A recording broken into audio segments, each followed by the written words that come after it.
Really the goal is to plug or put a tourniquet on and stop that bleeding and get that person to an ER. You crank it, it doesn't matter which way you go, just be consistent. And you start cranking it down until you stop the bleeding. How about staying alive though? All right. Well, staying alive. Come on. Yes, that is the correct compression rate for 120 compressions a minute. Did they think of that when they wrote the song? Who knows? I don't know. I'm probably doing a lot of cocaine back then. So. I don't know. That's not my era. I'm an 80s baby. So. And here we are.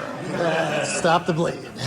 But I will tell you this: if you do have an event where somebody's in cardiac arrest, not from trauma, you call 911. That 911 operator is trained to tell you exactly what to do. Right? The wars in Iraq and Afghanistan. A lot of this stuff wasn't around back in 2001. Ambulances weren't carrying proper tourniquets.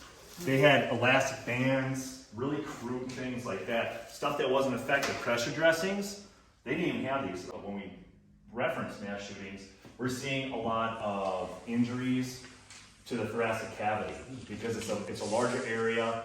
That's why I've included chest seals for that, and we're going to get into that because you won't see it in this course. We're going to talk about it afterwards. This looks like an extremity, but let's say this is somebody's armpit, all right? And I've identified that they have a life-threatening bleed. And now I've taken my power ball, and while maintaining pressure, I'm going to start packing that in. I'm going to go all the way down to where the tip of my non-dominant hand is.